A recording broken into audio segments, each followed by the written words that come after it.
तो आज मैं पुनः सिंथेसिस के अंतर्गत फॉर्मेशन ऑफ सिंपल सेंटेंस में आपको नॉमिनेटिव एब्सोल्यूट का प्रयोग बताने चल रहा हूँ कि किस प्रकार नॉमिनेटिव एब्सोल्यूट का प्रयोग करके भी हम दो वाक्यों को जोड़ करके एक वाक्य बनाते हैं। पहले तो आप ये जानिए नॉमिनेटिव एब्सोल्यूट क्या होता है।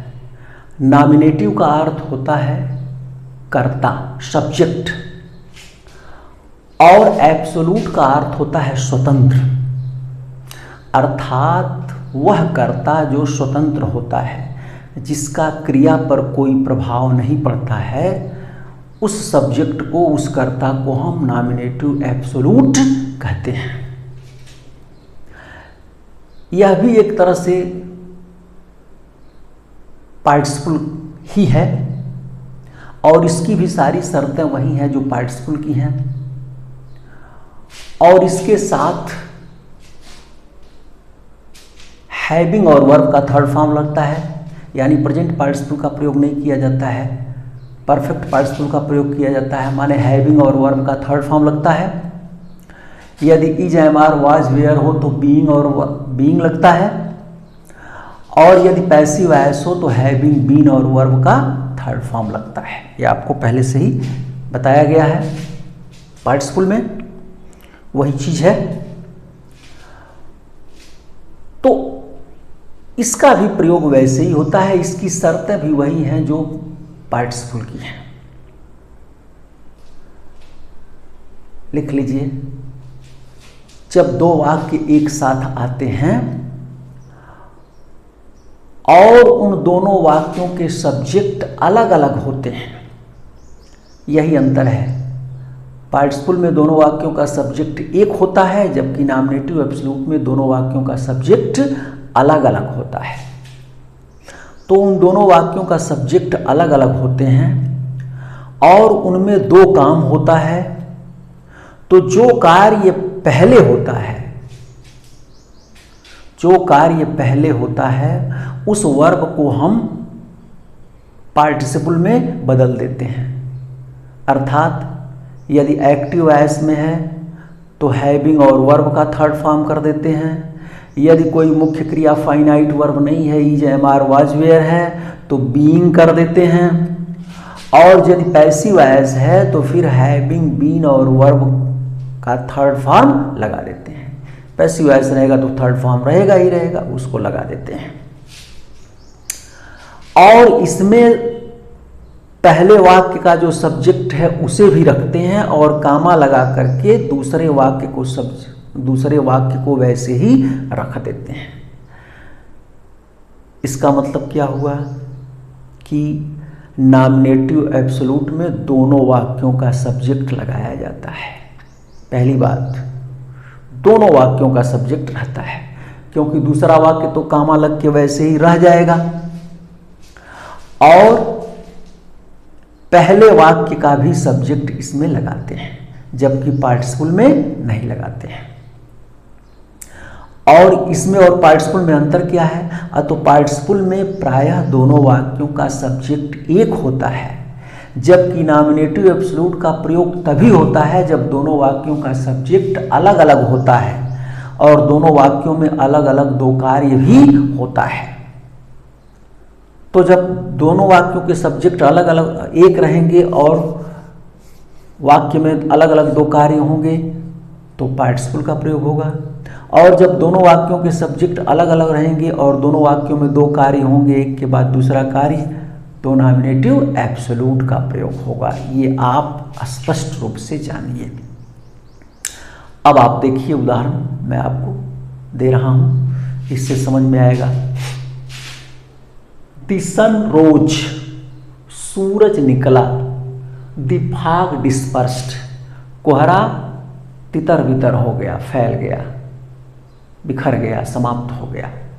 तो पहले वाक्य का सब्जेक्ट द सन है और दूसरे वाक्य का सब्जेक्ट द फॉग है, इसलिए यहाँ नॉमिनेटिव एब्सोल्यूट का ही प्रयोग होगा, यहाँ पार्टिसिपल का प्रयोग नहीं हो सकता है।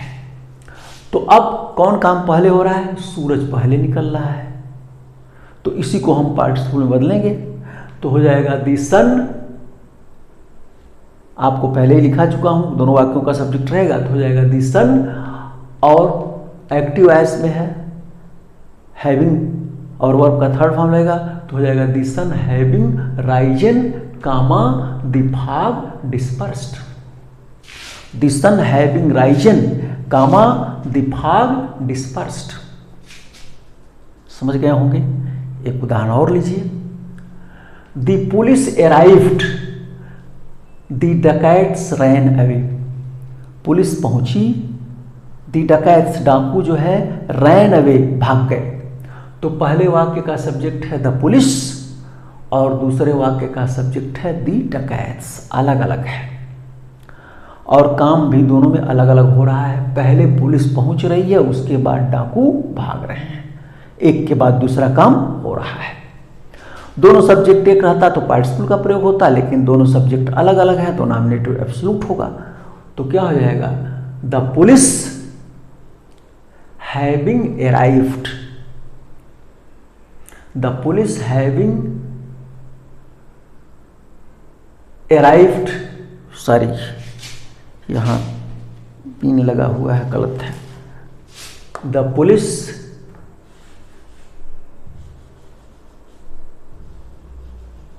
Police having arrived comma the dacoits ran away.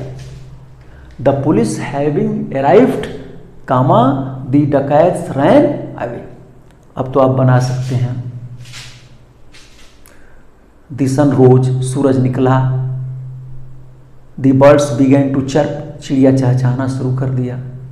तो पहले वाक्य का सब्जेक्ट सूरज है, दूसरे वाक्य का सब्जेक्ट चिड़िया है, तो क्या हो जाएगा, the sun having risen comma the birds began to chirp. तो इस तरह से बनेगा। एक उदाहरण और देखिए। The teacher was absent full stop, the students did not work. अध्यापक अनुपस्थित था, छात्रों ने काम नहीं किया। पहले वाक्य का सब्जेक्ट द टीचर है, दूसरे वाक्य का सब्जेक्ट स्टूडेंट्स है, अलग अलग हो गया। पहले टीचर के अनुपस्थित होने का काम हो रहा है, तब जो है लड़के काम नहीं कर रहे हैं। अब द टीचर वाज एब्सेंट, इसमें कोई मुख्य क्रिया ही नहीं है, वाज केवल है। तो is am are was were रहने पर क्या लगाते हैं, बीइंग। तो क्या हो जाएगा, the teacher being absent comma the students did not work. Comma के बाद हमेशा इस्तेमाल हो जाएगा, क्योंकि ये क्लास हो जा रहा है, वाक्य नहीं है, इसलिए इस्तेमाल। The teacher being absent comma the students did not work. एक उदाहरण और देखिए। The captain was killed full stop, the army fled. कप्तान मार दिया गया था, सेना भाग गई। पहले वाक्य का सब्जेक्ट कप्तान है, दूसरे वाक्य का सब्जेक्ट द आर्मी सेना है। अलग अलग हो गए। पहले कैप्टन मारा जा रहा है, फिर सेना भाग रही है, तो दोनों का सब्जेक्ट अलग अलग है, तो ये भी नॉमिनेटिव एब्सोल्यूट में बनेगा। द कैप्टन वाज किल्ड, कप्तान मार दिया गया था किसी के द्वारा, पैसिव वॉइस का वाक्य है। तो जब पैसिव वॉइस रहेगा तो क्या लगेगा, हैविंग बीन और वर्ब का थर्ड फॉर्म। तो वर्ब का थर्ड फॉर्म तो किल्ड है ही है, तो क्या हो जाएगा, the captain having been killed.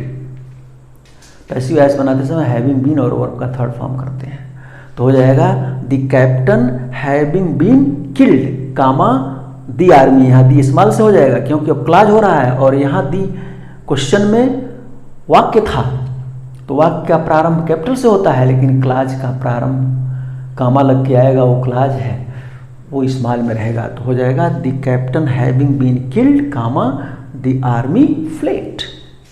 The captain having been killed comma the army fled. मेरे ख्याल से आप इसको विधिवत समझ गए होंगे, कोई बड़ी दिक्कत तो नहीं होनी चाहिए इसमें। एक दो उदाहरण और मैं आपको सुना दे रहा हूं, और इस प्रकार ये चैप्टर समाप्ति की ओर है। The weather was stormy full stop, the plane got late. The weather was stormy, मौसम तूफानी था। The train got late, train को देर हो गई। पहले वाक्य का सब्जेक्ट वेदर है, दूसरे वाक्य का सब्जेक्ट ट्रेन है। दोनों वाक्यों में दो काम हो रहा है, पहले मौसम खराब हो रहा है, फिर ट्रेन लेट हो रही है। दी वेदर वाज स्टॉर्मी, इसमें जो है वाज ही क्रिया है, कोई मुख्य क्रिया नहीं है, तो बीइंग लग जाएगा। तो क्या हो जाएगा, the weather being stormy comma the plane got late. एक और उदाहरण देखिए, the teacher entered the class, अध्यापक कक्षा में प्रवेश किया। द स्टूडेंट्स स्टूड अप, छात्र खड़े हो गए। तो पहला काम क्या हुआ, टीचर प्रवेश किया। दूसरा काम क्या हुआ, छात्र खड़े हो गए। दोनों का सब्जेक्ट अलग अलग है। पहले टीचर प्रवेश कर रहा है, यहाँ मुख्य क्रिया इंटर्ड दिया है, पैसिव वॉइस भी नहीं है, इसलिए एक्टिव वॉइस में है। तो हैविंग और वर्ब का थर्ड फॉर्म तो हो जाएगा the teacher having entered the class comma the students stood up. तो इस प्रकार आप इसको आसानी से बना सकते हैं। एक और उदाहरण देखिए, इट वॉज ए हॉलीडे, आज छुट्टी थी, full stop. The students did not go to school, छात्र स्कूल नहीं गए। तो पहले वाक्य का सब्जेक्ट क्या है, इट, और दूसरे वाक्य का सब्जेक्ट है स्टूडेंट्स। तो बनाएंगे, पहले का कौन सा काम हुआ है, छुट्टी हुई है, अब तब छात्र नहीं आए। तो अब वहाँ वाज ही क्रिया है, कोई दूसरी क्रिया नहीं है, तो क्या हो जाएगा, it being a holiday. It भी लगेगा क्योंकि वो सब्जेक्ट है वाक्य का। It being a holiday comma the students did not go to school. It being holiday the students did not go to school. The work was done, काम पूरा कर दिया गया। द वर्क वॉज डन, काम कर दिया गया था। ऑल वेयर सेटिस्फाइड, सभी लोग संतुष्ट थे। पहले वाक्य का सब्जेक्ट द वर्क है, दूसरे वाक्य का सब्जेक्ट ऑल है, अलग अलग है। पहले काम किया गया है तब लोग संतुष्ट हुए हैं, तो इसमें वाज का प्रयोग किया गया है कोई, और डन वर्ब का थर्ड फॉर्म है, इसका मतलब ये पैसिव वॉइस है। तो क्या हो जाएगा, the work having been done comma all were satisfied. The work having been done all were satisfied. एक उदाहरण और देख लीजिए, माई पॉकेट वॉज पिक्ड, मेरा पॉकेट काट दिया गया था, कट गया था, किसी के द्वारा ही काटा गया था। I had no money for bus fare, मेरे पास बस के लिए भी पैसे नहीं थे। पहला का सब्जेक्ट है माई पॉकेट, दूसरे का आई है। पहले पॉकेट कटा, फिर पैसा नहीं रहा, तो वाज है और वर्ब का थर्ड फॉर्म है, वाज पिक्ड, पैसिव वॉइस है। तो क्या हो जाएगा, my pocket having been picked, I had no money for bus fare. तो इस प्रकार मुझे लगता है कि आप इसको विधिवत समझ लिए होंगे, इसमें कोई कन्फ्यूजन या दिक्कत नहीं है। इसलिए अब अगर कहीं कन्फ्यूजन दिक्कत है तो आप कमेंट लिखेंगे, मैं उसका उत्तर लिखूंगा। इस प्रकार ये समाप्त हुआ। धन्यवाद। अब आगे के वीडियो में अगली चीज़ आएगी। धन्यवाद।